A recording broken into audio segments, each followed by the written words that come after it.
Wednesday, January 13, Brother Jojo Duncil. Amen.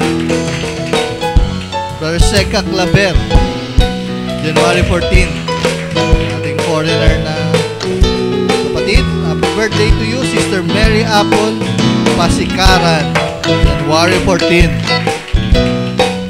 Sister Janine Hipolito, Friday, Brother Joseph Naire, January 15. Sister Arminda Ulala, Saturday, January 16. Brother Juanilio Adaray, January 16. Amen. Happy birthday and God bless you. Ersok, bless you.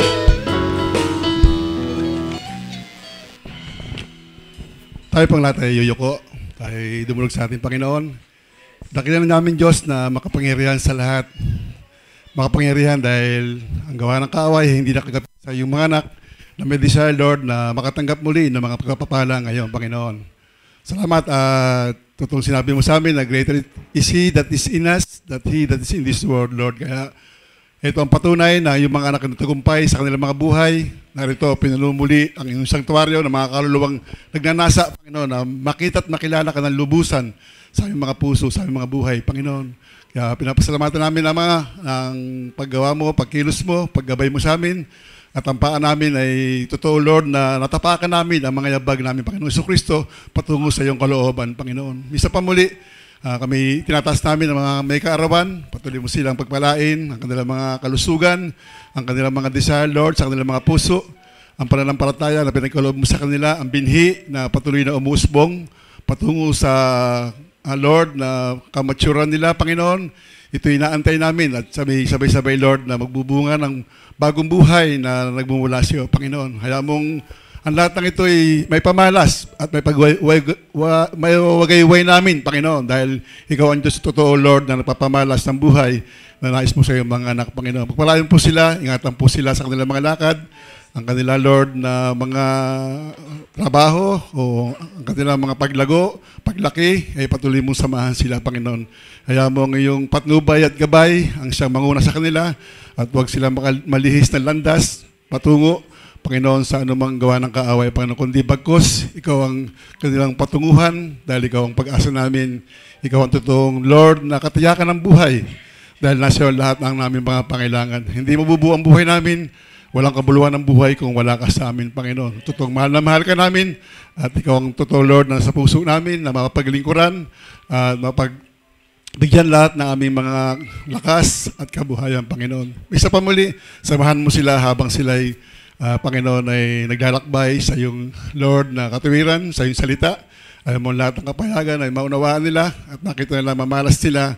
Panginoon, na ikaw ay nag-uusal ng mga pagkapala na nagmumula sa iyo, Panginoon. Salamat at may ginagamit ka mga tao para sa amin upang kami, Lord, ay makita namin kung paano ka maghayag na yung mga mensahe, Panginoon. Kaya hindi naman kapatid namin, Lord, na nangungulila ngayon dahil sa mga mahal na buhay, sa kanilang mahal na buhay na nawalay. Misa pa ikaw po, Lord, ang mag-comfort, patuloy na kumilos sa kanila, sila'y pasiglahin at bigyan lagi ng pag-asa na ang buhay ay pasamantala lamang dito at ang lahat ay magkasalubong doon sa kalangitan kung saan ay doon mo kami, Lord, nakatagpuin misa pa muli. Ang mga may karamdaman, patuloy mong silang, Lord, ibangon sa kanilang sa banig ng karamdaman. Ang mga nangihina, patuloy mong palakasin. Ang mga naglulupay-pay, Panginoon, bigyan mo ng bagwis na masigla at patuloy na sumasalubong sa Lord, sa hamon ng buhay na ito, Panginoon. Misa pa muli, sa namin sila pinagkakatiwala, sampu ng aming Lord, ng mga pinagkakitaan, ang mga tinatangkilik sa buhay, ang mga kapala na nagmumula sa iyo, Panginoon. Hayaan mo lahat ng ito ay maipakita namin, ma-express namin, mga simpleng bagay, nagpapamalas doon, na kami sumusunod sa iyong mga salita, Panginoon. Salamat po sa buhay na pinagkatiwala mo sa amin. Alam mo, magmahal kami habang kami naririto, Panginoon, at maghayag kami lagi, at makabalikat kami at makabahagi, Panginoon, ng mga pangangailangan ng iglesyang ito, Panginoon. Ang mga kaluluwa na kasama namin ngayon, Ama, patuloy mo silang tabihan, kausapin, at patuloy na ipahayag ang iyong damdamin sa kanila, ang pagmamahal mo, At nawa, Panginoon, makita nila na meron palang totoong buhay at hindi lang ang buhay dito sa limbutan ang aming bigyan ng halaga, kundi ang buhay, Panginoon, ang bigyan namin ng halaga. Salamat po sa iyong salita. Mamunga kami ng mayabong at makita sa amin ang sigla ng aming mga dahon at pati ang aming mga bunga ay makita nila na ito yung nagpapatuloy na umuusbong sapagkat Lord, ikaw ang pinakaugat ng lahat ng ito, Panginoon. Salamat po sa lahat ng ito. Umaabot kami lagi ng salita na siyang pagbibigay sa amin ng kasiglahan sa aming pananampalataya, Panginoon. Minsan pa muli tinataas ka namin, pinapasalamatan, kaya mga lahat na ito ilatag namin sa iyo. Sa pangalan ng Panginoong Jesucristo, ito po aming dalangin. Amen. Thank you, Lord. God bless you. Habang ginaganap natin ang pagbibigay sa ating Panginoon, mawit tayo ng masayang awitin. That's why we praise Him. Umpisa natin sa chorus. That's why we praise Him. That's why we see. Darcy. That's why we praise Him. That's why we sing. That's why we offer Him our everything. That's why we bow down and worship this King. 'Cause He gave His everything. 'Cause He gave His everything.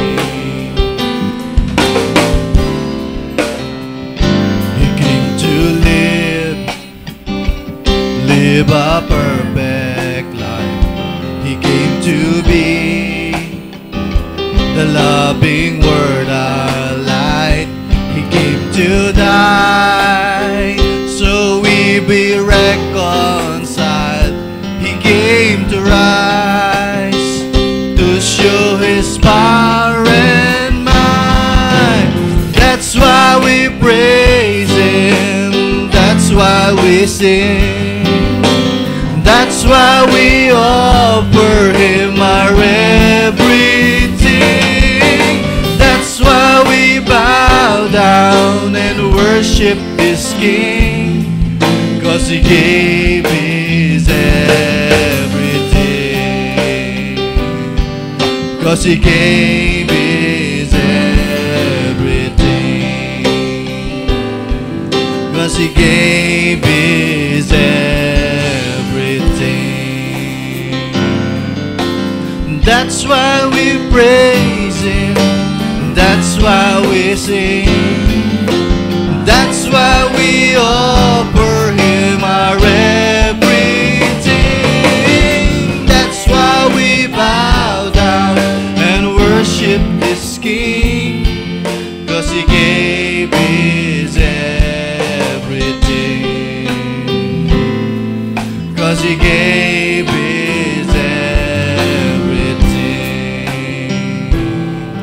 'Cause He gave His everything. Thank you, Lord. Dapat kang purihin sapagkat binigay mo ang lahat sa amin. Amen. Tayo po'y tumayo, mga kapatid. Tayo po'y dadako sa salita ng Panginoon. Ating handa ating puso. Hallelujah.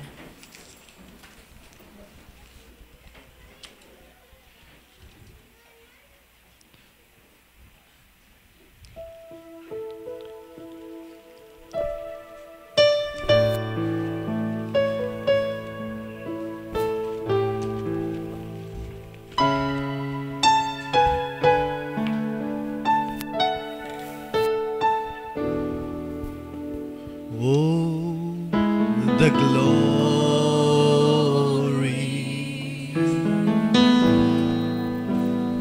of your presence.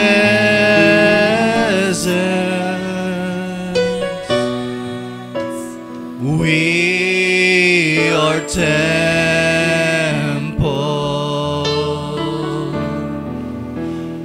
Give you reverence.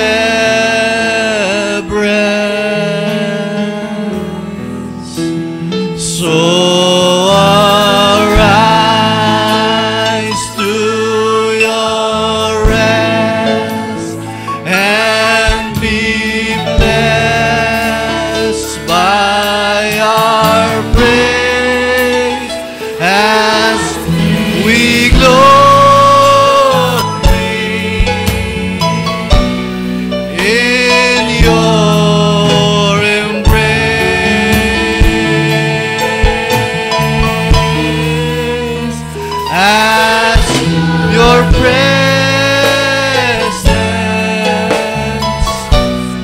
now fills this place.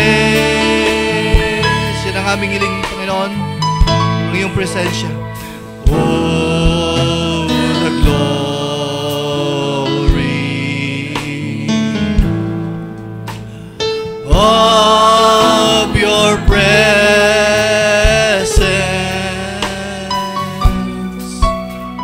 We are temple.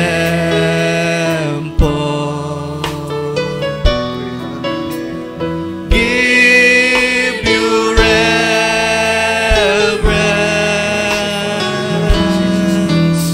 So arise to your rest and be blessed by our praise as we glory, yes, Lord, in your embrace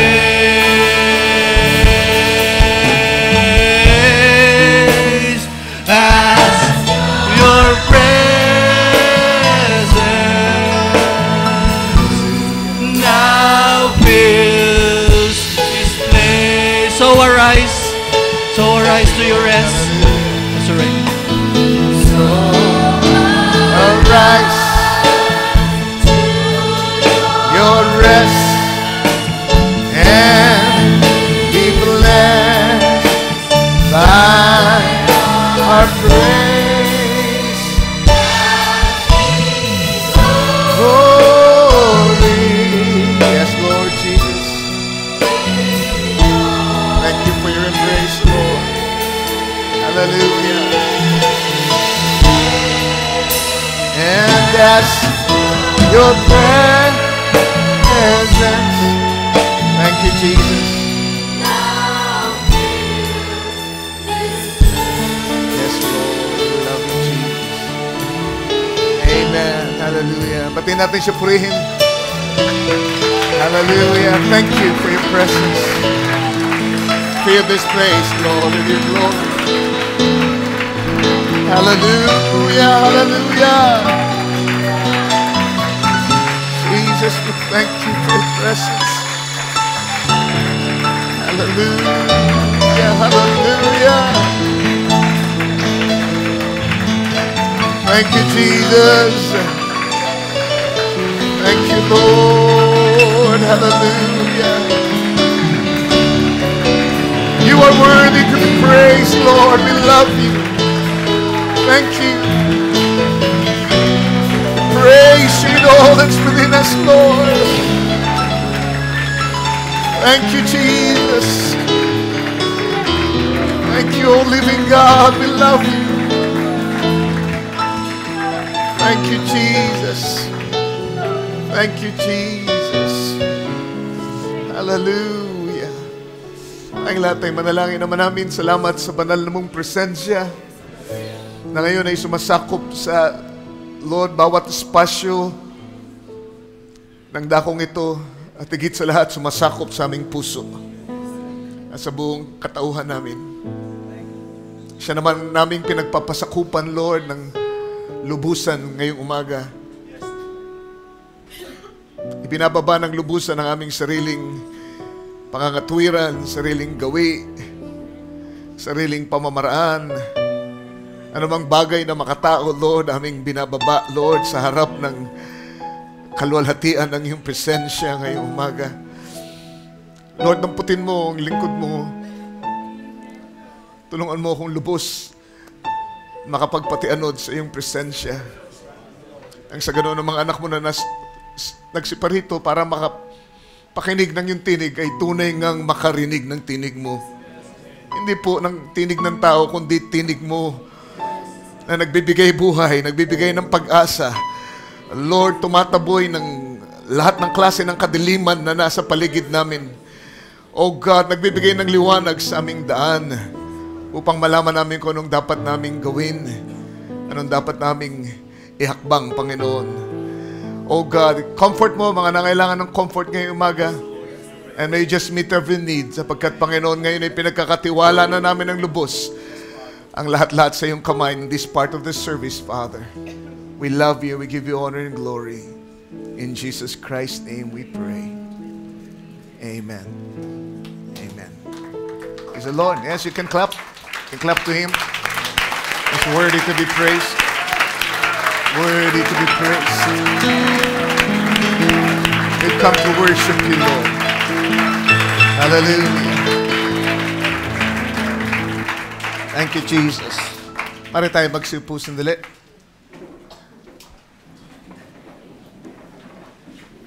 Amen. Pagpalain kayo ng ating Panginoon. Nakikiramay din tayo kay Sister Minda at sa kanyang mga kamag-anak sa pagpanaw ng kanilang ama. Amen. Kayo pong marahil nakakakilala sa kanila. If you can go and express your love, pakikiramay, panahon ito, pwede nyo pong gawin. Kapag-coordinate lang po kayo kay na Sister Minda. Barakaloy. Amen. At kung meron kayong abuloy na gustong ibigay sa kanila, I'm sure, amen, si Minda po na riyan para tanggapin ito, para makaabot po sa kinakaukulan. God bless you. Alright, binabati ko rin ang mga bisita natin ngayong umaga. Marami po tayong bisita ngayon. Marahil nabati na sila kanina, pero gusto ko lang sabihin na papasalamat tayo. Nakasama natin sila ngayong umaga. Si Brother Joseph Santos po at ang kanyang pamilya. Brother Joseph, amen, siya po ay nagtatrabaho sa Japan. Pero habang nandun po siya at wala siyang mapuntahang gawain, ay nakatutok po siya dito sa ating gawain palagi through the streaming. So, siya po actually nagsisimba kay Brother Ronnie Milievo at sinamahan po siya ni Brother Joey at kanilang pamilya, Brother Joey Rance ngayon sa ating piling, nandun sa likuran. So, I just want to say, amen, tutuwa kaming makasama ang buong pamilya ngayon at nawa ay pagpalain kayo ng ating Panginoon sa ating gawain. Praise the Lord. At mamaya po, after this little service, ay meron po tayong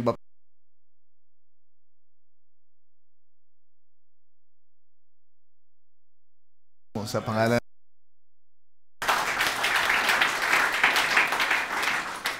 Amen. Dati pong taga-Miracle Crusade.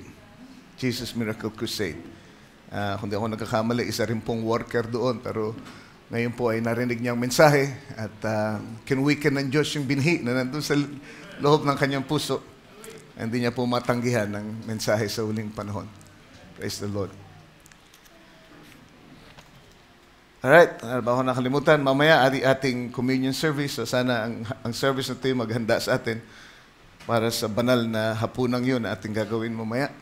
At dumating po kayo na maaga dahil eksaktong alas 5 ay magsisimula tayo para hindi tayo masyadong gabihin. Dahil kasama po ng ating communion ay magkakaroon tayo ng feet washing. Okay, first communion at feet washing natin ito this year. So sana po ay huwag niyong palampasin ng blessing na hatid nito.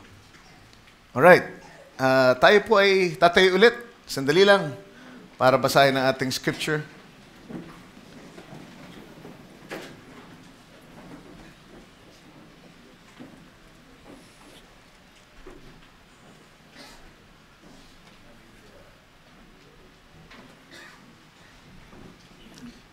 Amen. Maganda po yung nangyaring kasalan kahapon. Isa po sa pinakamagandang kasalan na aking naatinan. Amen. And praise the Lord.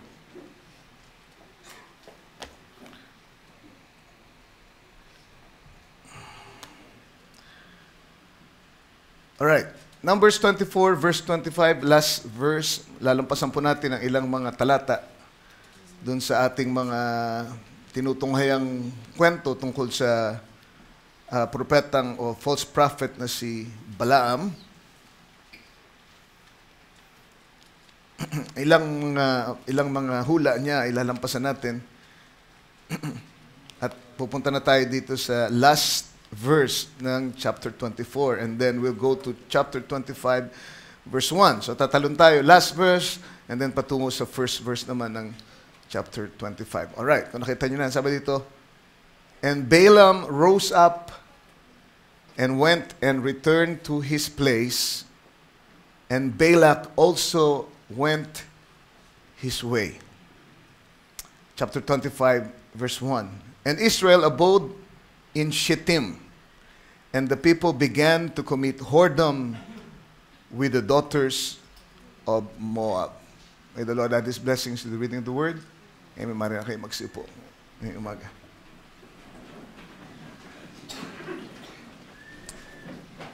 This is still part of our study on the life of Moses. This is Moses chapter 27, kung ating pong bibilangin. Moses 27. At tungkol naman kay Balaam, this is going to be our 5th part. Balaam part 5. Alright. Dito po sa ating tutunghayan ngayon, ay makikita nyo ang pagtawid ni Balaam sa paghuhula patungo sa pagtuturo.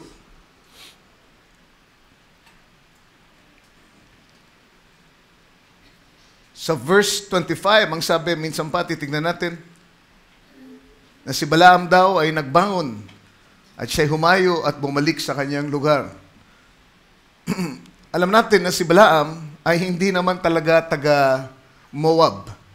Pero siya ay kinuha ni Balak doon sa kanyang original na lugar at pagkatapos ay dinala dito sa lupon ng mga Moabites dahil nga sa layon na sa pamamagitan ng kanyang kaloob ay masumpa ang Israel na kinatatakutan itong si Balak.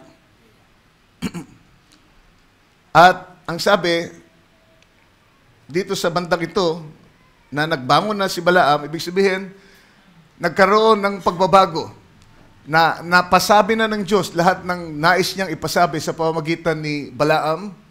Lahat ng hula ay kanyang nabanggit na.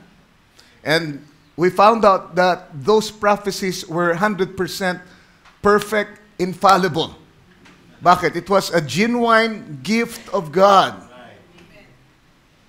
Kahit pa nga yung vessel itself was false, kahit pa nga yung seed noong vessel ay hindi po seed ng Diyos, pero yung kaloob, amen, na gumana sa kanyang buhay while nandun siya sa opisina bilang propeta, ay nagdulot o nagbigay ng mga profound prophecies, mga hula na hindi po nabanggit ni Moises. Mas malilinaw pa, mas extensive pa po yung hula ni Balaam kaysa doon sa hula na binitiwan ni Moises tungkol sa Mesiyas, tungkol sa mangyayari sa Israel, tungkol sa mga dakilang kaharian na babangon at pagkatapos ay lubusang tatanggalin ng Diyos sa eksena.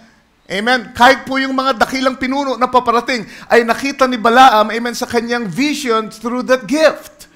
At lahat ng mga hulang yun ay natupad ng sakdal na sakdal at hanggang sa kasalukuyan ay patuloy na natutupad at meron pang mga bagay na matutupad sa hinaharap na si Balaam ang ginamit ng Lord para ito ay bigkasin. Think of it now.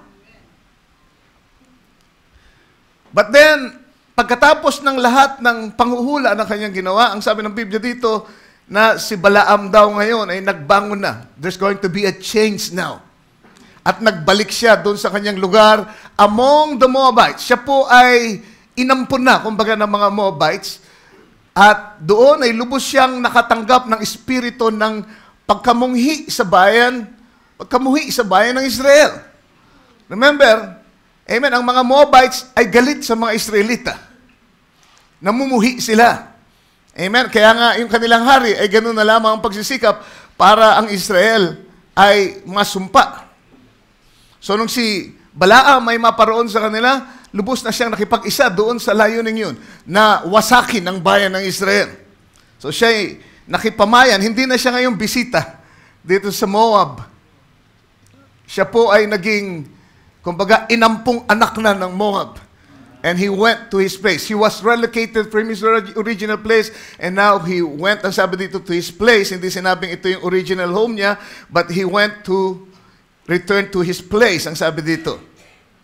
Alright. And then ang sabi, and Balak also went his way. At si Balak daw ay humayo sa kanyang daan, sa kanyang, sabihin na natin, sa kanyang dating gawi. Yun eh. Yan palagi ang problema, between God and man. Amen? Ano bang susundin ko? Yung gawi ko, yung daan ko, o yung daan ng Diyos? Ang sabi dito, si Balak, pagkatapos ng lahat ng pagsisikap niya na gamitin yung kaloob ni Balaam para sumpain ang bayan ng Diyos, siya po'y nabigo dahil hindi niya narinig yung gusto niyang marinig. Hindi po lumabas sa bibig ni Balaam anumang klase ng sumpa, kundi puros pagpapala, kundi propesiya ng tagumpay para sa bayan ng Israel. And so, siya po ay sumuko na doon sa paraang yun, at ang sabi, humayo siya sa kanyang daan, sa kanyang sariling daan, sa kanyang sariling gawi. At gusto kong pansinin niyo na si Balak ay hindi na muling mababanggit sa Biblia. Pagkatapos, nabanggitin siya dito sa verse 25. Ito ang huling pagkakataon na mababanggit ang kanyang pangalan. Why? Because he went on in his own way. Pagkatapos niyang makita na merong Diyos na nagbabantay sa kanyang bayan, na may kakayang pumrotekta, amen, sa kanila laban sa anumang sumpa. Amen. Pagkatapos niya malaman na merong Diyos na buhay na talagang nagmamalasakit sa kanyang bayan. Sa kabila ng lahat ng yun, ay hindi siya sumunod doon sa kanyang natutunan o narinig at siya'y humayo pa rin sa dati niyang gawi. Amen. That means separation from God. Yes. Nakikinig ba kayo? Kaya nagpapasalamat tayo sa mga revelation, right? Hindi nila narinig ng mga nakaraang panahon. And we say, ngayon lang natin ito nakita. Ngayon lang natin narinig. Ngayon lang nakita ang liwanag nito. Napakapalad natin. Yes, but you are also responsible to what you are hearing and come to know. Amen. Sa panahon ito na ating kinabubuhayan. Dahil pagkatapos yung malaman ng katotohanan and then after that you go your own way, baka maging katulad po ng kwento ni Balak, ang kwento nyo, that you be separated from the economy of God. Siya'y nahiwalay na sa canon ng Scripture. Hindi na siya kailanman binanggit dahil siya'y humayo sa kanyang sariling daan. Hallelujah. Alright. And then, ang sabi sa verse 1 ng chapter 25, and Israel abode in Shittim, and the people began to commit whoredom with the daughters of Moab. May malaking breach po between chapter 24, verse 25 to chapter 25, verse 1. Marami pong nangyari doon na hindi dinitalye ni Moises dito sa sulat niya sa Numbers. Pero isang bagay alam natin, kagaya na sabi ko kanina, nagkaroon ng pagbabago ng taktika itong si Balaam. Dahil tapos na siyang manghula, and now he will start teaching. At ito pong verse 1 ng chapter 25 actually ay bunga na ng pagtuturo ni Balaam. Are you listening to me? Tinuhayan natin yung kanyang mga hula. And undeniably, amen, it's infallible. Hindi maaring magkamali because it's God placing His own word in the mouth of Balaam. Amen. At kapag yun ay lumabas sa bibig ni Balaam, hindi po yung maaring magkamali. Dahil yun ay bunsod ng salita ng Diyos na inilagay sa kanyang bibig. Pero, sa pagkakataong ito, siya po'y magtuturo na. Dito malalaman kung siya ba ay bulaan o hindi. Dahil sa simula, kung titignan nyo, parang tunay naman propeta si Balaam. Di ba, pinapahalagahan niya naman yung sasabihin ni Lord. Hanggang sasabihin pa nga niya kay Balak, kahit na punuin mo yung bahay mo ng pilak at ginto at pagkatapos ibigay mo sa akin, hindi pa rin ako maaaring magsabi ng anumang bagay na mali Diyos sa aking bibig. Pinapakita sa akin ng Diyos. Amen. Sana kung yun lang ang kwento ni Balaam, ang ganda sana, masasama siya sa mga dakilang propeta ng Diyos. Kaya lang, hindi lang yun ang kwento niya eh. Nagpatuloy po ang kwento ni Balaam at yun po ang ating tinitingnan ngayon. Pagkatapos siya mahula, ngayon magtuturo na siya. Amen? And now, by his teaching, he would try to pull the people of God from the original truth of the message of the hour. Remember, palaging may message of the hour. Diba, kung saan ka naroong panahon, merong mensahe para sa panahong yun. At sa panahon ni Moises, ng mga panahon ito, panahon ng mga Israelita, sa panahon ng Exodus ito, may message para sa kanila. At yun ay pinadaan saan? Sa tunay na propeta ng Diyos, kay Moises. Alright? Pero merong lumitaw na isa pang propeta, sabi ni Brother Branham, at nagsimulang magturo ng taliwas doon sa original na turo ni Moises. Alright. Now, the anointing may still be there to perform the supernatural dahil ang kaloob ay hindi naman po tinatanggal ng Diyos. Sa kanino man taong binigyan niya ng kaloob, hindi po siya Indian giver. Pagkatapos magbigay, ay babawiin sa iyo. Amen? Ang sabi sa Biblia, siya ay nagbibigay ng kaloob kahit sa mga rebelde. Kaya nga ang sabi sa Biblia, di ba, gayahin niyo inyong Ama sa langit na nagpapaulan. Amen. Kapwa sa mabuti at masama, nagpapasikat ng araw sa kapwa matuwid at hindi matuwid. Tama ba yun? So doon sa realm ng gifts, lahat ay maaring magkaroon ng kaloob. Mapamabuti, mapamasama. Sabihin na natin, mapa-serpent seed o God's seed. At yun ay malinaw na ipapakita dito sa ating tinutunghayang kwento sa buhay ni Balaam. Hallelujah. He was anointed. He was gifted. Undeniably gifted. Amen. Meron siyang pagkatawag. Ang naging problema ni Balaam ay, amen, ibinenta niya yung kanyang pagkatawag, yung kanyang kaloob. Ito'y kanyang ibinenta kapalit ng popularidad, ng gantimpala, ng salapi. Can you say amen? At mga bagay na material dito sa ibabaw ng lupa. Praise God. Kaya merong mga tao ngayon very gifted, pero anong ginagawa nila? Kanilang pinangangalakal yung kanilang gift. At doon mo makikita ang tunay sa bulaan. Dahil ang tunay na gifted, na tunay na lingkod ni Lord, kahit anong mangyari, kahit magdildil sa asin yan, amen, hindi yan hihiwalay sa katotohanan ng salita ng Diyos. He will not compromise. Hindi niya utuin yung tao para lang manatili sa church. Dahil sila ang pinakamalaking magbigay sa church. Amen? Umalis kayo kung gusto niyo. Ituturo ko ano sinabi ng salita ng Diyos.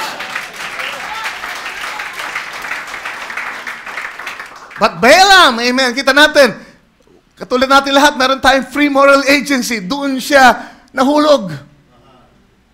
Yung kaloob niya ay kanyang ibinenta para sa pakinabang. Hallelujah.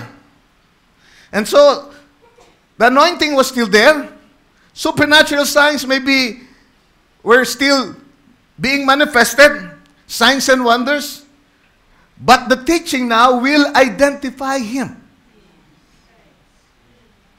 Remember, we are not sign seekers here. Dito sa Elect Bride Assembly. Hindi porket may taong lumabas at pagkatapos nagpakita ng mga tanda't himala at lahat, ay susunod na tayo, iwanan na natin ang Eva at sumunod na tayo sa kanya dahil, may tanda, may kababalaghan, may supernatural, kamangha-mangha. Praise the Lord. Anong kailangan natin gawin? Ating suriin ang tinuturo niya.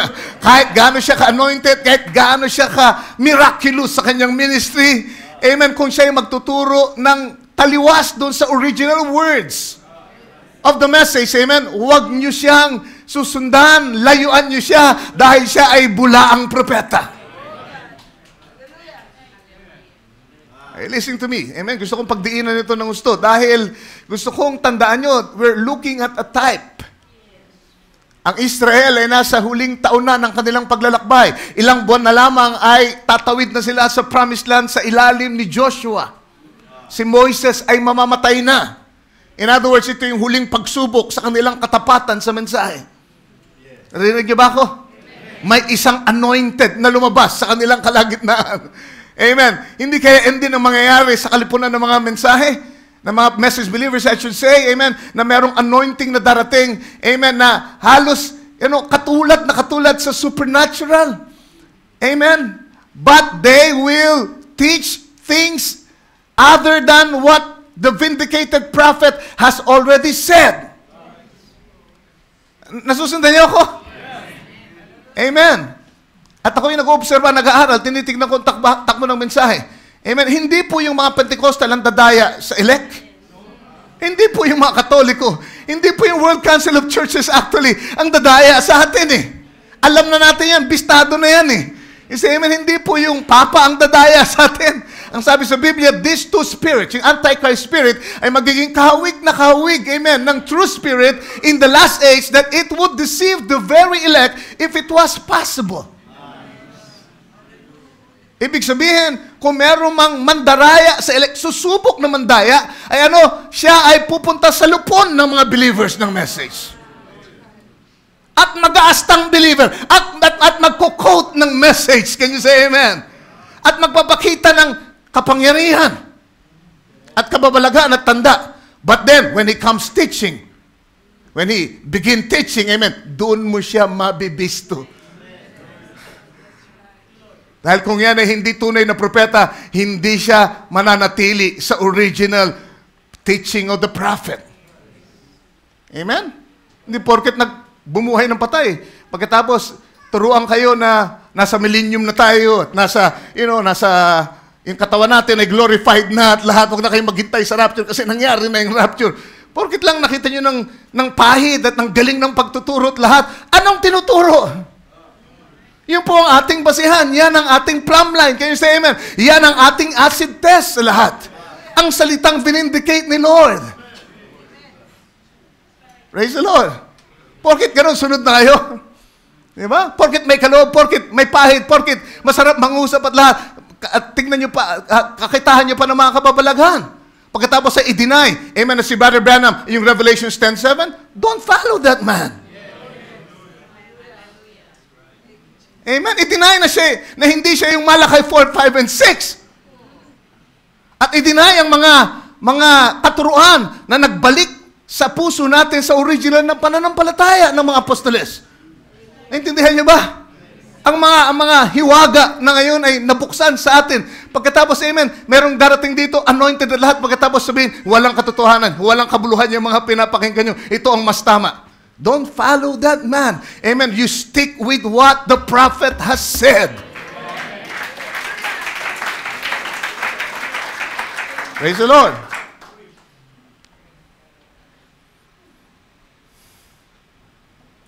So, hindi tayo sign followers, sign seekers. Dapat yung mga tanda ang sumusunod sa atin, hindi tayo ang naghahabol sa tanda.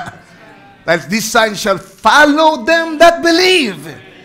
Kung talagang mananampalataya kayo ng katotohanan na vinindicate ni Lord, amen, huwag kayong maghanap ng tanda kung saan-saan. Ang tanda ay kusang susunod sa inyo. So, huwag natin baliktadin yung kalesa. Huwag natin ilagay yung kariton dun sa unahan. Yung kabayo ilagay natin sa unahan. You believe first. Amen. You hold on to the Word of God. Sampalatayanan niyo, tanggapin niyo. At pag nakita ni Lord talagang nananampalataya kayo, pasusunurin niya lahat ng tanda at kababalaghan sa inyong kalagitnaan. Praise the Lord. So here now, there's a bridge between His prophecy and His teaching. Ang sabi na lang sa chapter 25 verse 1, biglaan, ang sabi dito ay, then, Israel abode in Shittim, and the people began to commit whoredom with the daughters of Moab. Amen. Merong nagbunsod kung bakit ang Israel ay nagkasala ng pakikibid sa mga anak na babae ni Moab. At dito tingnan natin ulit yung ilang mga scriptures na nangungusap tungkol sa tatlong bagay na ginawa ni Balaam. Una, tingnan natin sa Jude chapter 1.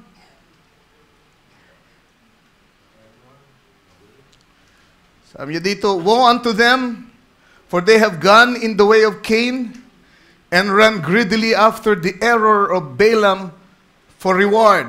So meron dito sinasabing error of Balaam. At ang tinutukoy dito ni Jude,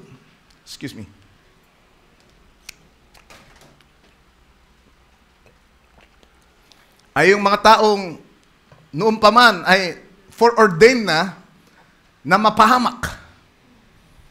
At itinulad niya ito dun sa mga anghel na hindi na natili sa kanilang original state.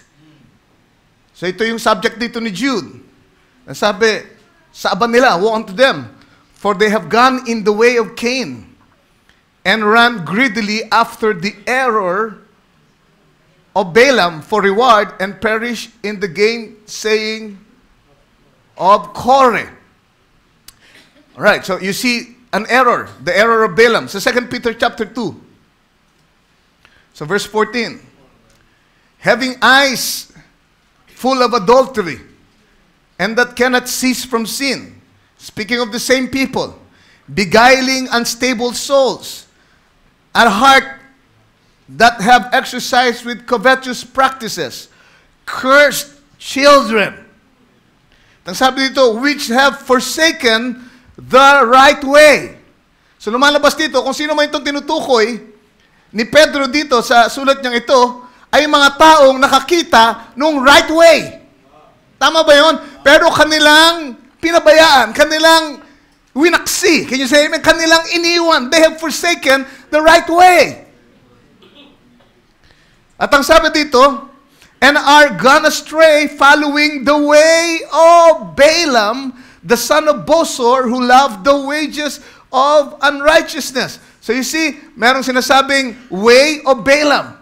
At kung ating titignan yung konteksto ng sinasabi dito ni Pedro, amen, ang way ni Balaam ay malaman yung katotohanan, malaman kung anong sinasabi ni Lord, but then, still go your own way.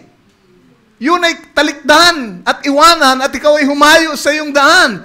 Amen? And, ang sabi dito, love the wages of unrighteousness. Yun ang way ni Balaam. Intindihan nyo, pagkatapos malaman ng katotohanan, dahil sa merong alok sa kanya. Amen? Hallelujah, na gantimpala, kung iiwanan niya yung way na yun, ay kanyang tinanggap at sinunod. Can you say amen? Pagkat sabi niya dito, sabi dito ni Pedro, he loved the wages of unrighteousness. Praise the Lord. Hope you're still with me at magsabi kayo ng amen kung naiintindihan niyo pa ako. Sama ko pa rin kayo.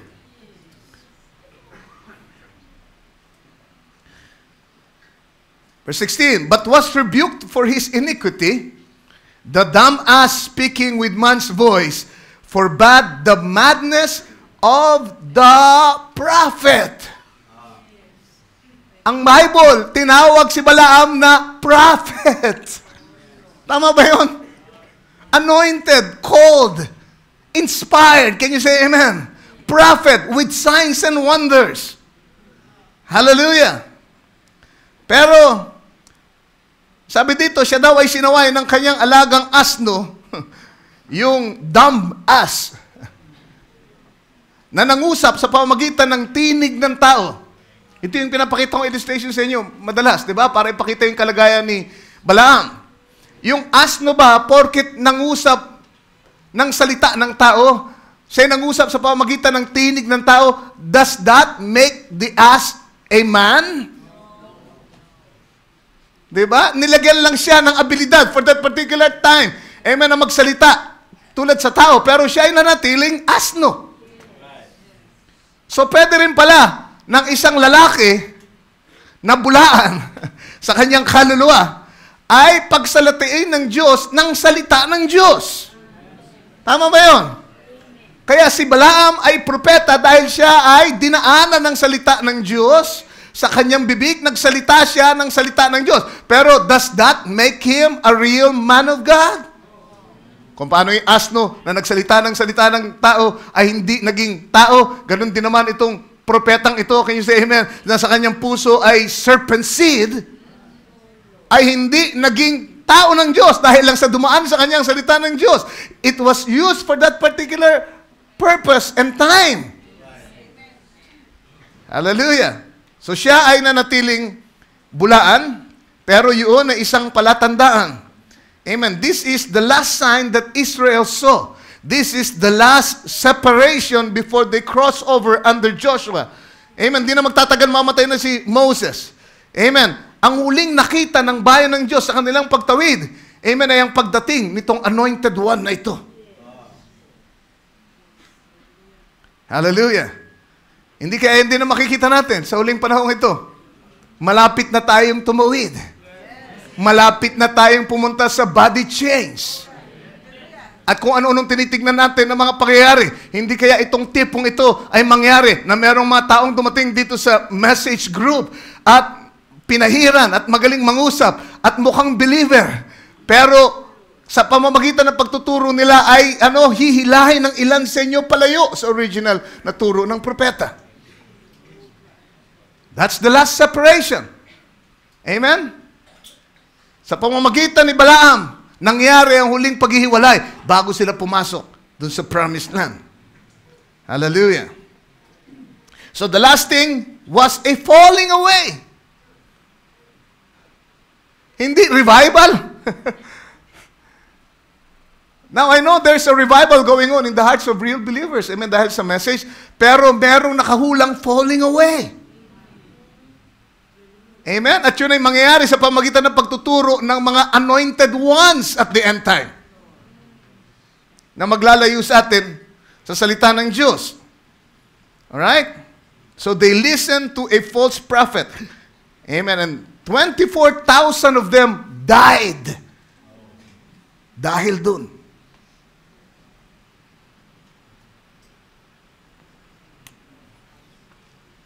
Revelation chapter 2. So we see may error si Balaam, merong way si Balaam. At ngayon sa Revelation chapter 2, sabi dito, but I have a few things against thee because thou hast there them that hold the doctrine of Balaam. Hallelujah. Nangungusap ang Espiritu sa mensahero para sabihin ng mensahero sa iglesia. I think this is Pergamian Church. Sabi, meron akong laban sa inyo. Kasi merong mga tao dyan sa inyo na tinanggap nyo, pinahintulutan nyo, na manatili sa inyo, na may taglay na doktrina o aral ni Balaam. Who taught Balak to cast a stumbling block before the children of Israel. Now, doon sa sulat ni Moises, hindi isinulat tungkol dito sa teaching of Balaam. Nakita niyo ba doon sa pinag-aralan natin? Ang dami ng nating chapter at verses na tinalakay. Pero hindi yan in-identify ni Moises kung ano yung turo ni Balaam.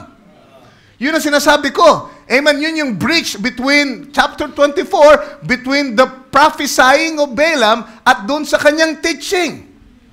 Doon sa resulta ng kanyang teaching, na bigla na lang nakita natin sa chapter 25, nangalunya na ang bayan ng Diyos. Amen. With Moab. Hallelujah. Pero yung kung anong nangyari sa pagitan noon, hindi natin alam. Basta, dito ang sabi ng Revelation, amen, ang Diyos ay nag-anoint kay John the Revelator, amen, para isulat ito at ipinakita kung anong nangyari doon sa panahon ni Moses at si Balaam. Meron pala doong, praise God, at itinuro si Balaam kay Balak. Hindi nyo nakita doon si Jerome na sinabi ni Balaam kay Balak na ganito, ganyan, ito ang tama, ganito ang turo. Kung wala kayo nakita ron, it's all prophecy, prophecy, prophecy, prophecy. Pero pagdating sa dulo ng panahon, doon lang binuksan ni Lord. Hallelujah, ang tungkol dito, na meron palang itinuro si Balaam kay Balak, na naglagay ng katitisuran sa bayan ng Diyos noong panahon yon. So there was kung taught, ibig sabihin nun, teaching. May pagtuturong naganap. Hallelujah. At yun ay naglagay ng katitisuran sa mga anak ni Israel to eat things sacrificed unto idols and to commit fornication. So you see, yung ginawa nila sa chapter 25 verse 1 ay dahil saan? Sa pagtuturo ni Balaam. Tinuruan niya si Balak. Marahil sinabi niya, Balak, ganito lang yan. Imbitahan na lang natin sila. Hindi natin sila makuha sa sumpae at sa propesya na kontra sa kanila. Palaging puro kabutihan yung lumalabas sa aking bibig. Ganito na lang. Pagkatapos mong wala yung anointing ni Balaam, hindi na siya nag-work under the fourth dimension kung saan nakikita ang mga visions at panaginip at supernatural. But now, balik siya doon sa kanyang lugar, sa dimension ng light, time, and matter. Dito sa natural dimension. At umiral yung kanyang, tawag dito, yung kanyang naturalesa. Ang sabi niya, ano yung naturalesa ni Balaam? Tuso. Amen? May, tawag dito, sakim sa gantimpala. That's his error. That's his way. Can you say amen?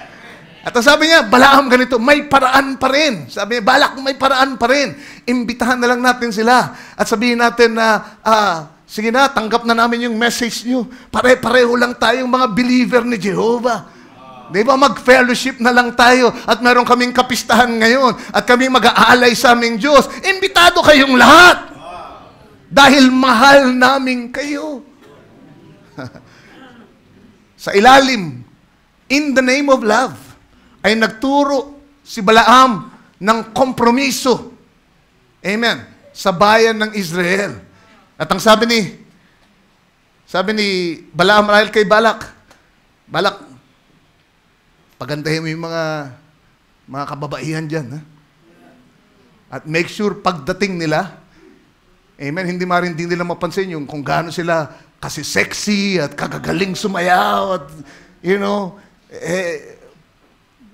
halinahin nyo sila sa pamagitan ng sex appeal ng mga kababaihan yan. Diba? Hubaran nyo sila. Pagdamitin nyo sila ng nakakaakit. Are you listening to me?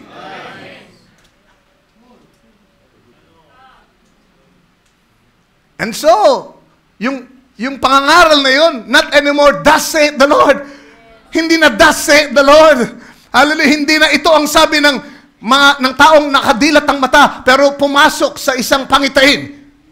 Hindi ganoon. Now he's starting to teach. Nag-invite na siya ng gathering at in-invite na nila ang Israel. At yung turong yun ay kumalat na. Yung mga Moabita nakipagkaibigan na sa mga Israelita at sinabi ko na yung turo ng kanilang propetang si Balaam. At nagsimulang matanggap ng mga Israelita, naging, amen, magandang kanilang relasyon at lahat. And umpisa silang umattend doon sa kanilang mga fellowship. At kanilang pananambahan, at umupong kasama nila, at kumain kasama nila. Pagka umupo ka na, kumain ka na, pag di ka nag-ingat, diyan ka makukompromiso. Hindi naman masama yung maging mapalakaibigan ka. Pero kailangan alam mo kung hanggang saan yung pagiging friendly mo. Hindi masama makipag-fellowship at abutin sila, pero tandaan mo, may marka. Alam mo kung hanggang saan ka lang dapat. Amen.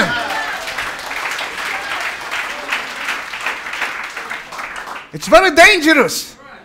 Hallelujah. Gusto nating abutin, pero praise God, may responsibilidad tayo na ipakita sa kanila na hindi tayo katulad nila. Na tayo ay ibinukod ni Lord. Hindi dahil sa gusto nating maiba, kundi dahil sa mensaheng natanggap natin. Yun ang nagpaiba sa atin. Hiniwalay tayo ng Diyos sa sanglibutan. At kung gusto nilang tayo makasama talaga, kailangan lumabas din sila sa sanglibutan. At tanggapin nila yung mensaheng natanggap natin. That's the only way we can be one. Pero hindi para tayo pumaroon at makisama, makikain, makipanambahan hanggang sa, amen, ano nangyari? Nangyari dyan, amen, yung mga turo nila at lahat. Amen, napapakinggan mo na at lahat at naitatanim sa yung isip. And spiritually, that is spiritual adultery.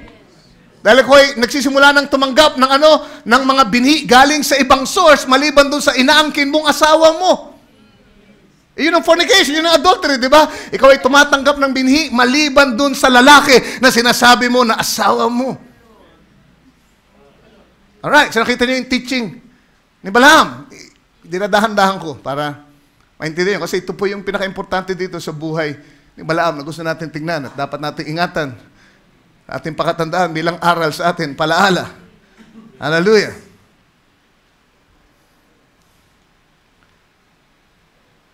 Hallelujah. So sabi dito, who taught Balak, tuloy natin Revelation chapter 2, to cast a stumbling block before the children of Israel, to eat things sacrificed unto idols, and to commit fornication. Alright? So, ito nga ay kinonekta dun sa Numbers 25, and Israel abode in Shittim. Yan ay sa lugar ng Moab. Diyan po nanggaling yung shittim wood na ginamit dun sa pagtatayo ng arka, right? Dun sa templo. And ang sabi dito, and the people began to commit whoredom with the daughters of Moab. Alright, kasi po itong mga Moabita, gusto kong paalam sa inyo, ay mga Hiteno.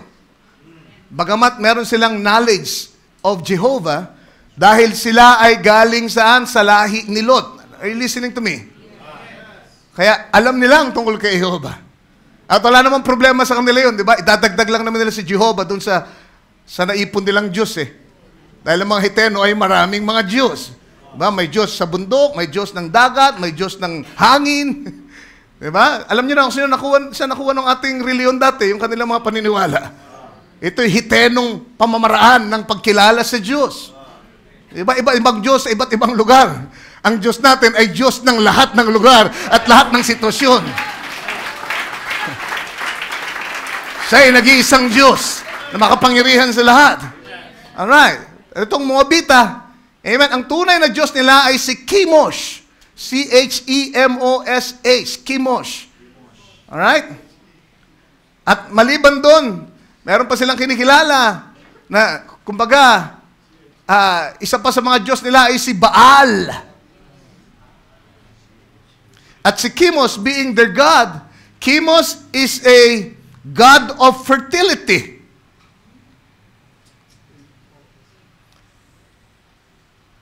Ano ibig sabihin ng fertility?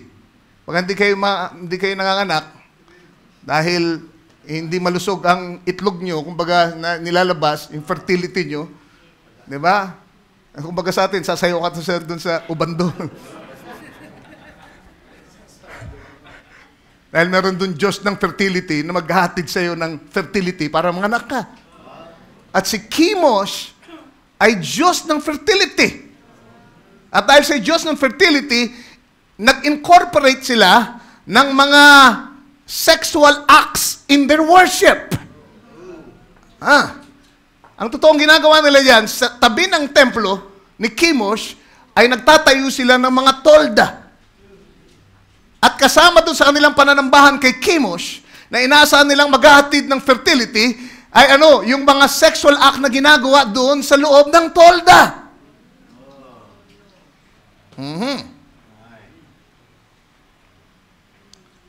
So, who taught them to do that? According to John the Revelator, sino nagturo sa kanila na sumama sa mga Israelita na sumama sa ganung pananambahan? Nakita na natin, si Balaam.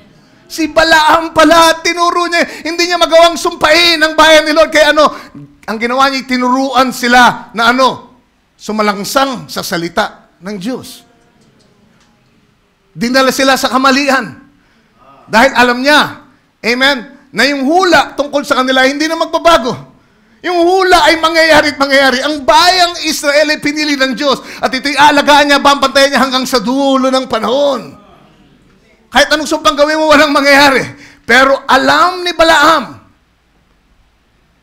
na pagka sila'y nagawa niyang sumalangsang sa salita ng Diyos at daling sa pagkakamali, ang Diyos ay mapupwersang parusahan sila.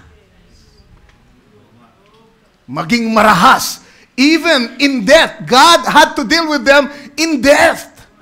Dahil dito sa ginawang ito, dahil sa turo ni Balaam, 24,000 of them died of the plague. Hallelujah. You see, kung kayo elected, ang mga hula tungkol sa inyo ay hindi na magbabago. Ang inyong predestination ng election ay hindi na magbabago. Kayo ay maghahari, amen, kasama ni Kristo. Kayo ay magpapalit ng katawan. Amen, kayo ay makakasama niya sa trono niya dun sa great eternal day. Amen, hallelujah, eternal ages. Pero praise God, kung magagawa lang ni Satanas na kayo ay hilahin, palayo doon sa salita ng Diyos at pagsalangsangin sa kanyang salita. Amen, walang magagawa ang Diyos kundi ikaw ay parusahan. Sawayin. Bakit? Kasi ang Diyos ay Diyos ng pag-ibig. At ito po ang maling ideya ng mga tao sa pag-ibig. Pag-ibig ay, katulad ng tinuro ni Baal. Amen. isa lang tayo, magmahalan tayo. In the name of love, let's fellowship. Amen. Let's worship together. Sambahin natin lahat ng klase ng Diyos. Kasi isa lang naman tayo. Magmahalan tayo. Kalimutan natin ang mga differences natin. Pero ang tunay na pag-ibig ay love is corrective.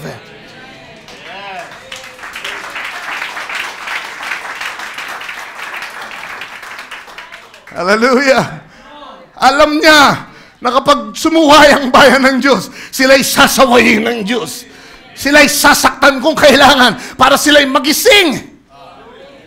Sa kapakanan ng mga tunay na elected doon sa bayan kung tawagin na Israel, kung kailangan pumatay ang Diyos, gagawin niya. Dahil sa sila ay sumalangsang sa kanyang salita. Think of it now. And that's love. That's real love. Hallelujah. Amen. Yun ang ginagawa ni Satanas sa inyo, di ba? Sabihin sa inyo, talagang totoo yung message at lahat, pero ito tungkol dito sa, masyadong magpakapanatiko, di ba? Puro ka na lang service, tapos may devotion ka pa at lahat, may prayer ka pa sa umaga. Ano yun? Ikaw ay kanyang aalisin doon sa devotion mo at lahat. Bago pa malaman, lalamig ka na, lumalayo ka na kay Lord. Amen. Wala ka ng saya sa gawain. Amatin ka na lang, kumbaga, papapirma ka na lang ng time card.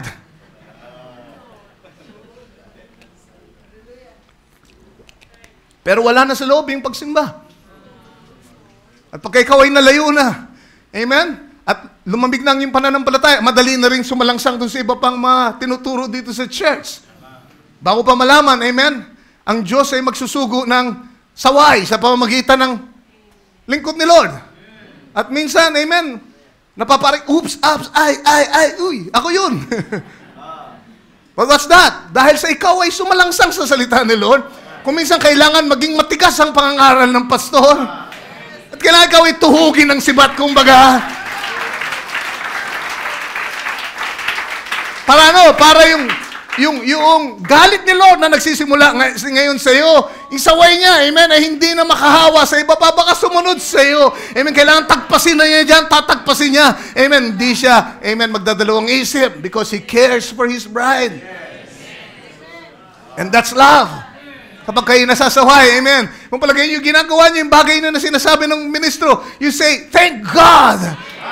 Yun ay patunay na mahal ako ni Lord. Amen. At ayaw niyang ituloy ko yung aking ginagawa. Pinalalahanan niya ako. Amen. Anong kaibahan ni Cain? Doon sa mga anak ni Lot. Si Cain nung sawayin, lalong, nagrebelde. That's the name of the Lord. Anong ginawa ni David nung siya'y sawayin? Siya'y nagsisi, nagpakumbaba. Hallelujah. Siya'y nag-ayuno, amen, nagpakumbaba ng gusto sa ating umiyak ng lubusan. At nagsabi, Lord, create in me a new heart. Restore unto me the joy of my salvation. Diyan magkakaalaman kung anak ka ng Diyos o hindi. Hindi, ibig sabihin, hindi tayo magkakamali kung anak tayo ni Lord. Pero pagka ikaw ay nagkamali, ikaw ay, nakarinig ng bulong ng kaaway, ginawa mo kanyang binubulong, ikaw ay sinawayin ni Lord, anong magiging reaksyon mo? Hallelujah. Praise be to God. Okay. So yung teaching niya ay hindi sinabi dun sa Numbers, pero nilinaw sa Revelation. At ngayon, naintindihan na natin, kahit yung kanyang error, yung kanyang way, hindi naman in-identify ni Moses na ito yung error niya, ito yung way ni Balaam. Pero now, by looking at what happened now, sa pamagitan ng liwanag na nakita natin sa panahon ito, na-identify na natin, ang way ni Balaam ay yung pagiging upahan niya. Pagiging upahan niyang mangangaral. Yung kaloob niya ay kanyang binibenta. Kahit na alam niya yung tamang daan.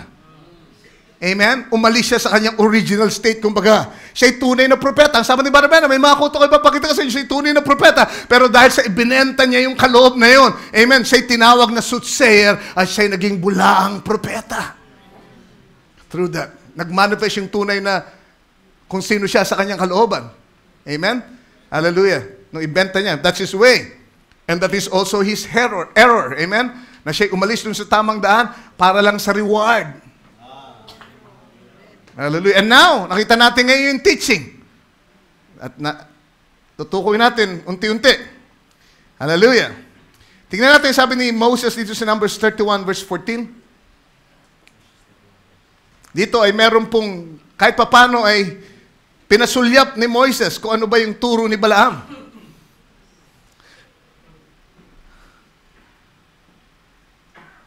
Verse 14, Moses was wroth with the officers of the host, with the captains over thousands and captains over hundreds, which came from battle. Verse 15, and Moses said unto them, have you saved all the women alive?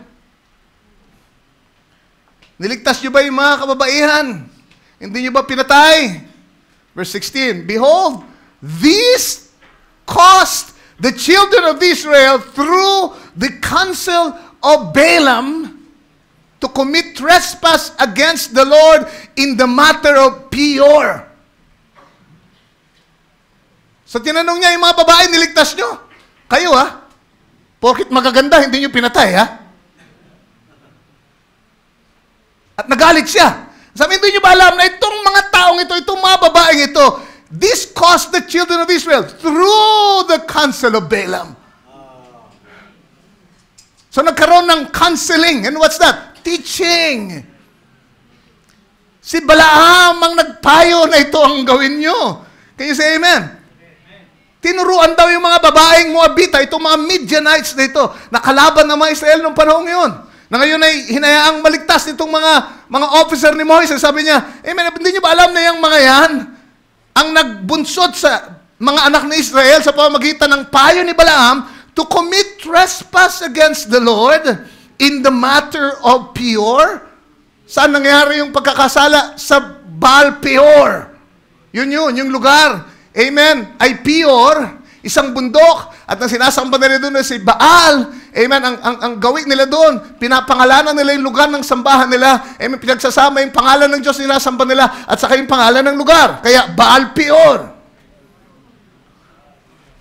Hallelujah. Actually, amen, doon sa Baal Peor, ay sinamba din nila si Kimos. Yun ang pinaka-Diyos nila talaga.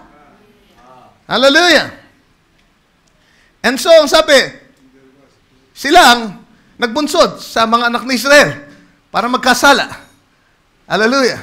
Tungkol doon sa nangyari sa Peor.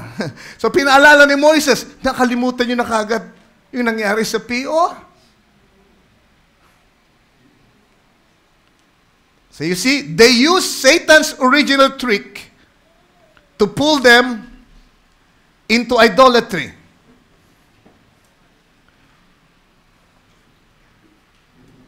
Ano ang original trick ni Satanas? Ano ang kanyang instrumento? Babae.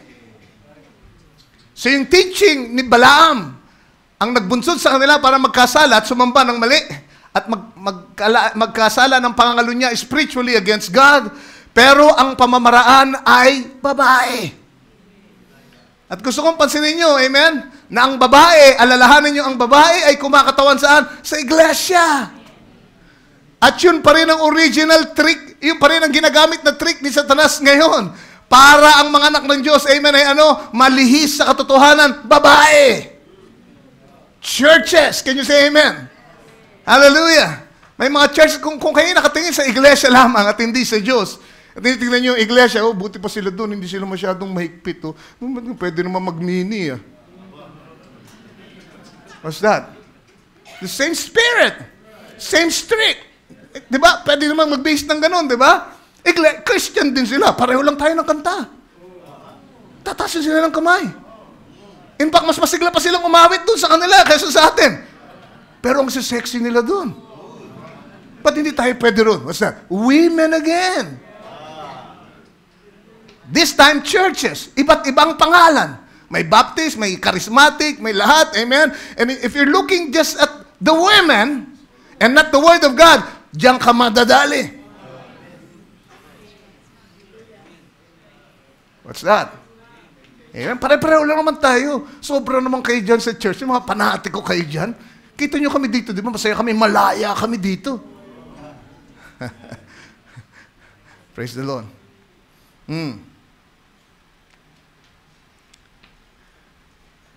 Balik tayo sa chapter 25, verse 2. Sabi dito, and they called the people unto the sacrifices of their gods. And the people did eat and bowed down to their gods. You see, fellowship muna. Tapos kain ang magkakasama. At pagkatapos nun ay sumamba na sila kasama nung mga nag-host sa kanila doon sa kanilang mga Diyos. Yun ang nangyari. Hallelujah. Fellowship muna. Tapos kainan muna. Kain-kain, relax lang kayo. Pagkatapos hindi nyo alam, tinuturuan na kayo ng gawi, ng sanglibutan. Baka nyo pa malaman, yung pagsamba nyo ay katulad na ng pagsamba nila.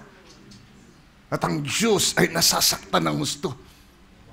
Dahil napakaseloso niya pagdating sa pananambahan. Kaya anong gawin ito ng mga Israelita? Amen? Ang sabi sa Biblia, it was not forgiven. Yung kasalanan yun ay hindi pinatawad ni Lord. Amen? At meron ng sumpang nagsimula. Amen? At papatayin sila sana lahat nung nagkasala doon sa matter of Baal Peor. Kung hindi lamang merong lumitaw na isang lalaki sa pangalan na Phinehas. Hallelujah. Mamaya, tatalakayin natin sa communion natin. Amen? Nagbangon siya sa gitna nung ginagawang karumal-dumal ng iglesia ng Israel. Can you say amen? Hallelujah. Pumunta siya dun sa isang tolda.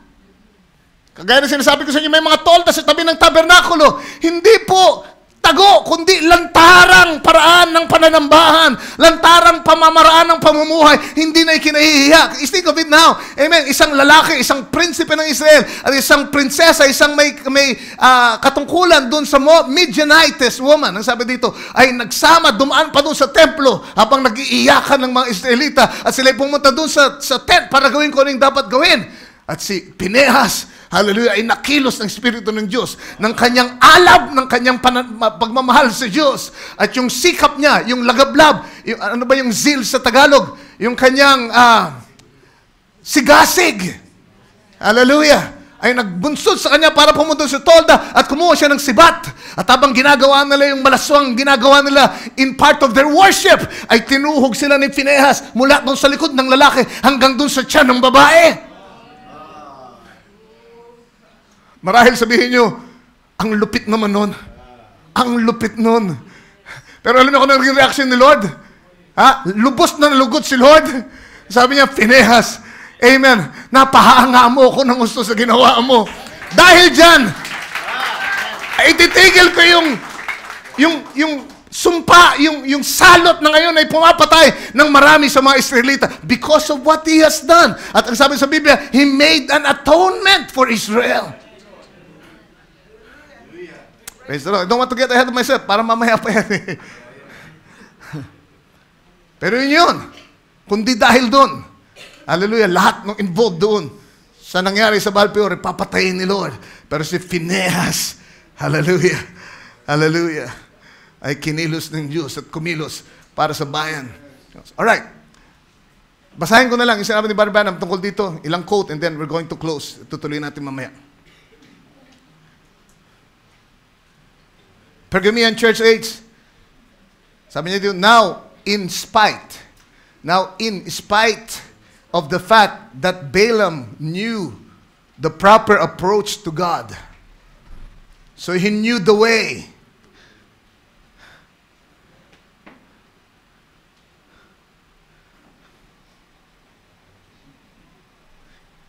In spite of the fact that Balaam knew the proper approach to God and could bring forth a revelation from the Lord by means of a special endowment of power, he was still, for all that, a bishop in the false group. So si Balaam daw, pagamat alam niya yung tamang paglapit sa Diyos, at nakapaghahayag pa nga ng mga hula, sa pamamagitan ng special endowment of power, siya daw ay isang obispo pa rin nung bulaang grupo. Sabihin, hindi siya doon sa elected. For what did he do now in order to win favor with Balak? He formulated a plan wherein God would be forced to deal with Israel in death.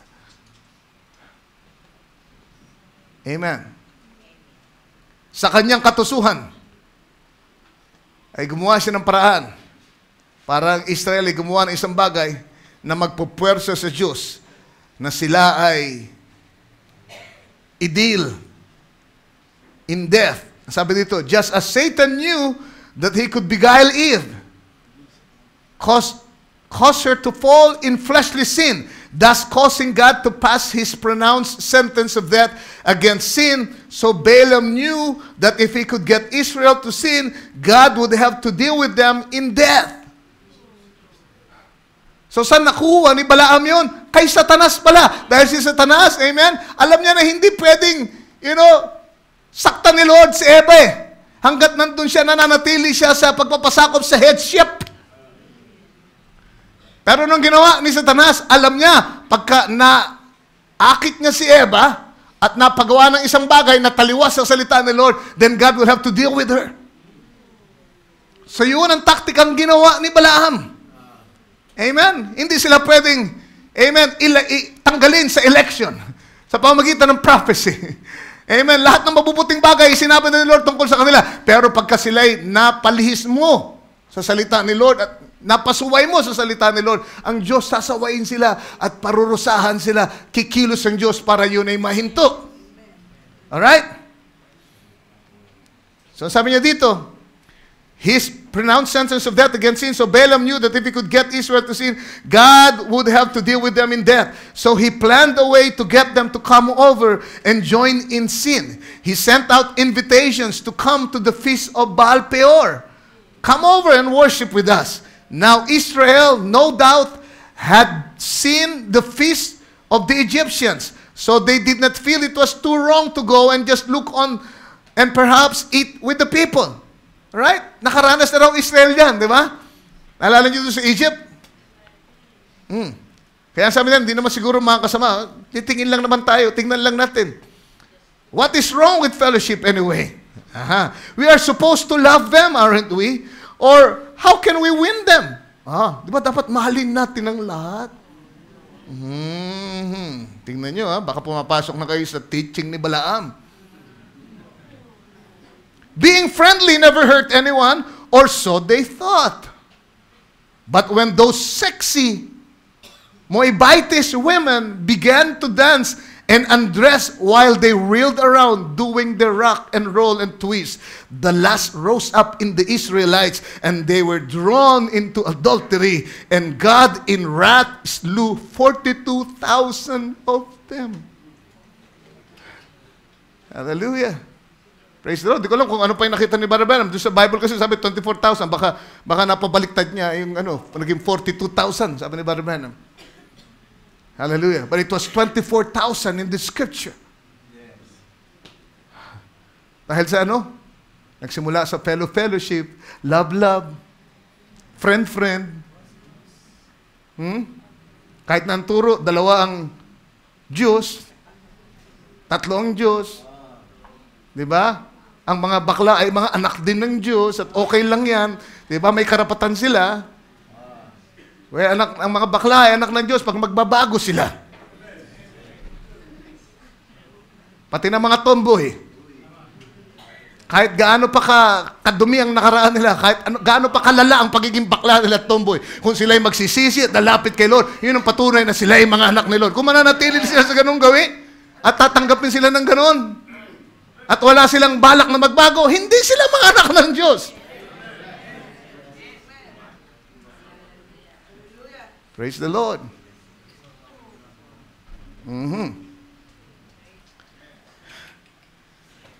Being friendly never hurt anyone, or so they thought. But when those sexy Moabitess women began to dance and undress while they reeled around doing their rock and roll and twist. Praise the Lord. And the lust rose up in the Israelites, and they were drawn into adultery, and God in wrath slew 40,000 of them. Pergamean church age. So Balaam got Israel to commit fornication. Balaam got Israel to commit fornication. Do you know that physical fornication is the very same spirit that lies in organized religion? Pareho lang daw yun. Yung physical na fornication, doon sa espiritu na nandun sa organized religion. na tumatanggap na lahat ng klase ng turo, na tumatanggap ng headship maliban kay Kristo. It's the same spirit. That's fornication and adultery against God. Siya dapat ang ulo natin. Siya dapat ang nasusunod. Siya ang ating pinakikinggan. Can you say amen? Hindi sistema ng tao, hindi kung anong organisasyon, hindi turo ng kung sino man, hindi kredo ng iglesia. Amen. Kung magtuturo ng kredo ang isang iglesia na hindi nakalinya sa salita ng Diyos, forget about that church. At hanapin yung iglesia, amen, na mananatili sa salita ng Diyos.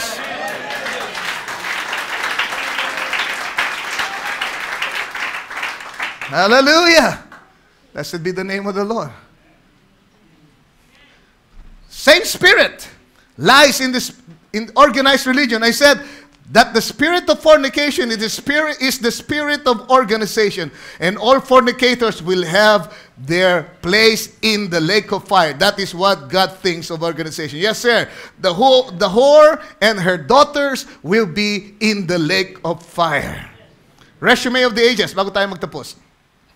This second step was the doctrine of Balaam. This second step was the doctrine of Balaam. Described in Revelations 2:14, wherein Balaam taught Balak to stumble the children of Israel by a united meeting. United meeting. There, the guest would do two more things contrary to the word of God. You will recall that Balak needed help to keep his kingdom. Yun ang problema yun ang pakay ni Balak, di ba? Patatagin yung kanyang kaharian at huwag malagay sa peligro dahil sa Israel. Political yung kanyang reason, right? Hallelujah. Minsan yung mga united meeting, ingatan natin, baka mayroong political reason sa mga meeting. Amen? Ayaw natin maging parte niyan. Hallelujah. Sabi niya, there the guest would do two more things contrary to the word of God. You will recall that Balak needed to keep his kingdom, to help to keep his kingdom. He called on the most dominant spiritual figure of his day. Sino daw yun? Balaam. Balaam gave the advice that trapped and destroyed Israel. It was, first of all, to suggest that they all get together and talk things over and eat together and get things ironed out. After all, understanding each other goes a long way. Once you accomplish that, you can go from there. The next step would be worshiping together. And of course, a little pressure from the host usually makes the guests go a lot further than they intended. Now, that didn't only happen back there to God's church of the Old Testament, but it happened to the church of the New Testament, for there was an emperor who, like Balak, needed help to secure his kingdom. Sino tinutukoy niya? Constantine. Dahil sa political reason. Di ba? Sinabi niya na magkakaisa tayo, hindi tayo magkakaiba. Di ba? Kristiyano na rin ako. At pagkatapos, pinagtibay niya yung turo ng Trinity at bautismo sa pangalan ng Ama, Anak at Espiritu Santo. At sabi ni Brother Branham, lahat ng mga iglesia na hanggang ngayon nilang tuturo ng ganyan sa kanilang bautismo, amen, ay patunay na sila yung mga anak nung inang patotot. Inan ng mga patotot sa Revelation chapter 17. Sabi niya, yung turo daw ng bautismo in Trinity ay parang pusod na nagkukonekta sa lahat ng mga anak doon sa kanilang ina. Bautismo sa pangalan ng Ama, ng Anak at Espiritu Santo. Salamat, Brother Romeo. Ikaw, mapuputol na yung pusod mo. At ikaw, bautismo sa tamang bautismo ng may tamang revelation. Amen. Ang pangalan ng Panginoong Jesucristo lamang. Yang lamang pangalan na yan ay nilagay sa silong ng langit. Sukat ikaligtas ng tao. Hallelujah. Praise be to God. Yan ang ginagawa ng World Council of Churches, di ba? In the name of love, the name of fellowship, and oneness, di ba? United meeting, isa lang tayo, isa lang ang ating Diyos. Amen. Kalimutan natin yung mga differences natin. Amen. Merong dakilang leader ngayon na yun ang kaniyang bungat, di ba? Mahal natin ang bawat isa. Hanggang ngayon, pati mga Muslim ngayon, mahal niya na rin. At nabasa ko sa article nung nakaraan sa internet, amen, na yung Papa ay sumang-ayon doon sa turo, paniniwala ng mga Muslim na si Kristo ay hindi namatay sa krus. Para ano? Para abutin ang lahat. Para tipunin ang lahat. Para dalhin sila sa isang, amen, isang malaking, amen, global church. Can you say amen? Hallelujah. Para sila'y makontrol. What's that? It's the same Spirit. Alright? Pero hindi lang yan ang tinitingnan natin. Ang tinitingnan natin dito sa message ngayon, hindi lang yung nangyayari doon sa labas, kundi dito sa loob. Magbantay tayo. Amen. Hallelujah. Ano mang lumilihis sa original, huwag natin tanggapin kahit gano'n ka-anointed ang nagpipresenta nito. Because God has already vindicated it. Hallelujah. Meron siyang papahintulutan marahil sa atin bago tayo i-rapture, bago ang pagpapalit ng katawan. Pero yun lamang ay para hiwalay yung dapat hiwalay at manatili yung mga tunay na pinili ni Lord. Amen. Everything's under control. Amen. Mangyari kung anong dapat mangyari. Pero hindi na tayo, praise the Lord, inosente, ignorante sa kanyang mga lalang dahil sa mensahe sa huling panahon. Tayong lahat tayo magsitayo. Hallelujah. Thank God. Hallelujah. Blessed be the name of the Lord. The teaching of Balaam. Katapos ng kanyang prophecy, dumating siya sa teaching, at yun ang nangyari. Doon siya nakilala sa kanyang pagtuturo. At yung pagtuturo niya, amen, ang naglihis sa mga anak ng Diyos. Kaya kinailangan kumilos ni Lord. Hallelujah. At patayin ng marami sa kanila. God of mercy. Dear Jesus, kami po'y nagpapasalamat. Lord, nais namin ipresenta ito sa paraang kahit yung mga bisita namin, sana makita nila, Lord. And we've done what we can, Lord. We've done what we could, Lord, para gawin yun. Pero, Lord, ano man ang kulang namin, ikaw po ang magpuno. Ikaw ang magbigay ng liwanag, ikaw ang magpaunawa. Magpakita ng kalulatian, Lord, ng katotohanan ito, Ama, sa huling panahon. Salamat po sa propeta na sinugo mo para ilantad lahat ng ito ngayon. Nang sa ganoong Panginoon, magkaroon kami ng pagkakataon na patunayan na kami nga elected, Lord. Pakita kay Lord, sa kabila ng ganitong klase ng mga pagsubok sa huling panahon, kabila ng maraming anointed na dumarating, Lord, merong, Lord, iba-ibang dalang turo, Lord, na naglalayo sa original. Yun ay magpapatunay lamang, Lord, kung sino talaga ang pinili mo. And we thank you, Lord. We thank you. Ang angkla ay nasa aming kaluluwa. Ang salita mo na nanuot sa aming kaluluwa, ang siyang umangkla. Lord, hindi na kami pwedeng ilayo, Lord. On Christ, the solid rock, I stand. All other ground is sinking sand. Dear Jesus, hiling ko po na anumang espiritu ni Balaam na marahil dumikit sa amin, Lord, galing sa iba't ibang background, ay lubos na mawaksi ngayon, Ama. Pagkatapos itong malantad, Lord, hiling ko po, Panginoon, ng espiritu mo, Panginoon, ay lubos na maglinis sa amin, sa aming puso, sa Lord, aming takbo ng pag-iisip, Lord. Lord Jesus, ang aming pakikitungo sa ibang mga tao, Lord, para makita namin ang pangangailangan na mag-ingat at magkaroon ng boundary. Lord, wag mag-compromise, Lord, ang sinuman sa amin sa anumang paraan. Para lang maabot sila, para lang, Lord, madala sila, Panginoon, dito sa katotohanan. Amen. Wag na mangyari, Panginoon, na kami ang mabahiran patungo doon sa espiritong yun. But help us, Lord, to be faithful to this message, Lord. Pamuhay namin, pakita namin, Panginoon, na hindi kami matitinag sa anumang paraan. We thank you. Thank you for the shout of the King, Lord. In the midst of the camp. Thank you, Lord, sa mga taong katulad ni Phinehas na tumayo at nanindigan, Lord. At Lord, pinatay yung espiritong yun, Lord, sa pamamagitan ng sibat ng iyong salita. Kung kailangan makapanakit, makasakit, kung kailangan makapatay, pumatay, amen. That spirit, Lord, hindi po yung binibaby, hindi po yung binabasta-basta, Lord. Dahil may layunin niya na wasakin kaming lahat. Kaya kailangan ng mga tao na may espiritong katulad ni Phinehas, Lord. Father, na kailangang sibatin, Lord, ang bagay na yun. Nang sa ganun, humupa ang galit mo at maligtas ang iyong bayan sa salot na ito. We love you. We thank you.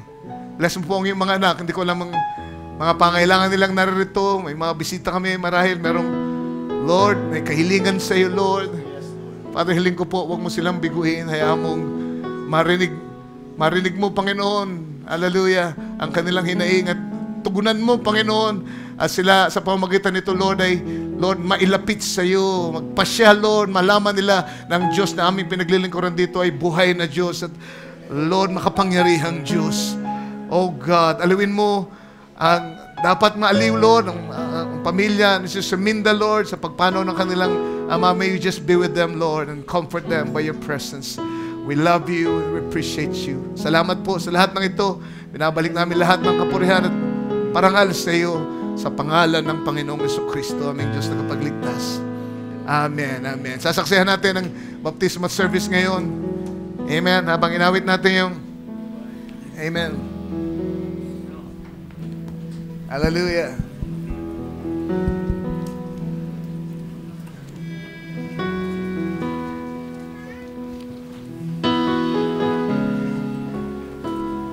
In chorus lang, in chorus.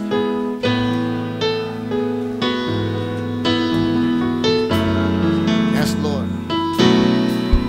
Your truth is what I follow. You'll be true tomorrow. What I believe is not the works of any man. Yes, Lord. His kingdom can't be shaken on this glorious foundation. While others fall, here I stand.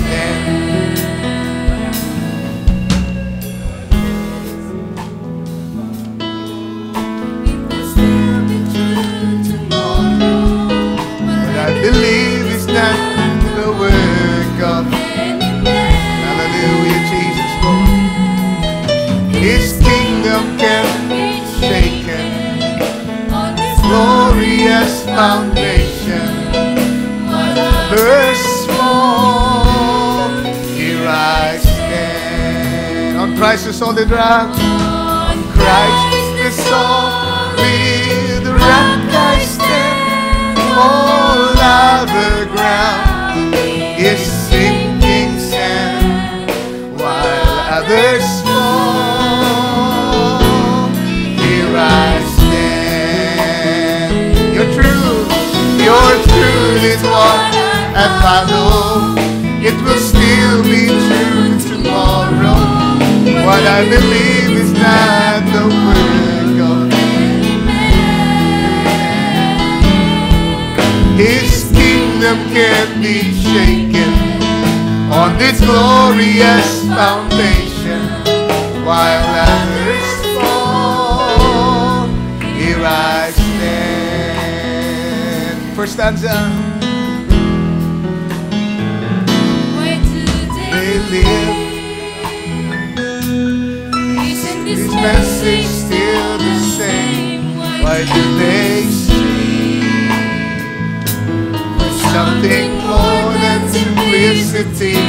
Why do they turn, oh God, turn their backs on you, oh Lord? Why do they turn for something more? Your truth is what I follow. It will still be true tomorrow. But I believe it's not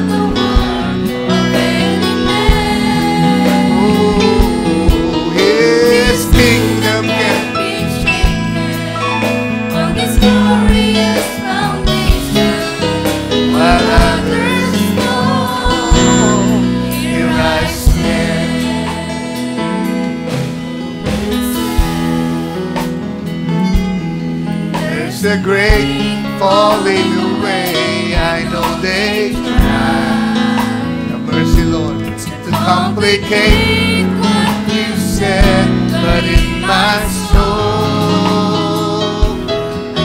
of the rock I stand upon. One thing I know, I will press on. Your truth is what I follow. It will still be true tomorrow.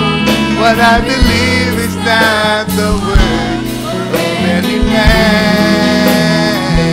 Oh, His kingdom can be shaken on this glorious foundation. While others fall, here I stand. God bless you, Brother Nemi. Hallelujah. Yes. Ang ating kapatid si Brother Romeo Dominguito Yes, Lord. ay nagpasyang magpabautismo ngayon sa pangalan ng ating Panginoong Sus. Siya po ay noon linggo lang nakapakinig ng mensahe at ang nagdala ng sign nito ay yung buhok ng ating kapatid na iniisip niyang oneness din. At pagkatapos yung mensahe ng Sunday School ay nangusap sa kanyang Panginoon at yung mensahe tungkol sa pag-aasawa. So, narito ay buong pasya niyang magpapabautismo siya at kaninang kaninang umaga parang nagbago ang isip niya kahapon, pero sa tulong ng biyaya ng Panginoon, sinabi ko sa kanya ang salita ng Diyos at muli na panauli ang kanyang pag-ibig na ito sa mensahe at pagtanggap sa bautismo. Magpapahayag siya sa atin ngayon tungkol sa pagkakumbinsi niya sa mensahe na ito. Bibigyan natin siya ng pagkakataon upang ihayag sa atin lahat ang pagkakumbinsi na ito sa bautismo. Magandang tanghali sa inyo lahat. Narito ako nagdidesisyon magpabautismo sa ating Panginoon Lord Jesus Christ. Dahil sa aking pinanggalingan ay naghahanap ako ng totoo. Dahil marahil may kulang talaga sa aking buhay. Ngunit nakinig ako dito sa pangangaral ng unang turo pa lamang ng kapatid. Tumagis na po sa aking kalabanan hanggang buto ang salita. Kaibang-iba sa aking pinanggalingan. Ngunit salamat Lord Jesus Christ nga ako'y napabilang dito sa Silik Bride. Silik Bride. Maraming salamat sa iyo, Lord Jesus Christ. Hallelujah. Ang atin din ginagana ng pastor. Siya po pinahiran ng langis natin. Lord Jesus Christ, hindi ako po, hindi ko mapigilan aking pag-iyak, pagtulong sa lahat ng mga tinuturo sa mga kapatiran. Nagpapasalamat po ako at nagpapasiya ako nga ako'y na magpapabautismo walang pag-aalinlangan sa pangalan ng ating Panginoon Kristo. Yes, Lord.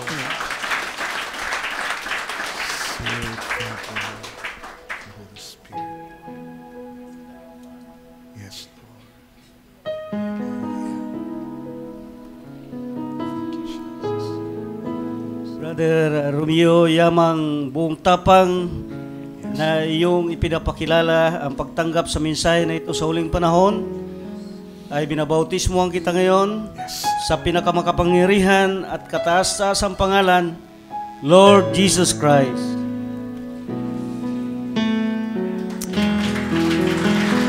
Thank you, Lord. Thank you, Jesus. We love you. Praise be to God. Mga kapatid, sama-sama po tayong manalangin sa bago nating kapatid ngayon. Nakasabay ng bautismo na ito sa tubig. Siya ngayon ay bautismohan din ng Panginoon ng Kanyang Espiritu Santo. Samahan po ninyo ako. Makapangyarihan Diyos na aming Ama, sa pangalan ng aming Panginoong Hesus, narito po kami ang aming mga pananampalataya ay nagkakaisa na sama-sama kaming dumadalangin para sa aming kapatid na kasabay ng bautismo na sa tubig, ay ipagkaloob mo rin sa kanya ngayon ang bautismo ng Espiritu Santo, na siya po ay yung turuan, gabayan, pangunahan, at iligtas sa lahat ng mga masama, at higit sa lahat, anumang kaloob na ibinigay mo sa kanya ay magamit pa, Panginoon, upang ipatuto ang iyong salita, ang iyong mensahe sa huling panahon, at matagpuan ang kahuli-hulihang binhi. Maraming salamat. Inangkin na po namin at pinasalamatan ito ngayon sa pangalang makapangyarihan, Lord Jesus Christ. Amen. Amen. Congratulations. Bless you. Tayo lahat, magsitayo. Amen. Gusto na tawagin si Brother Ruben. Dito ba si Brother Ruben? Brother Ruben Garbano, please.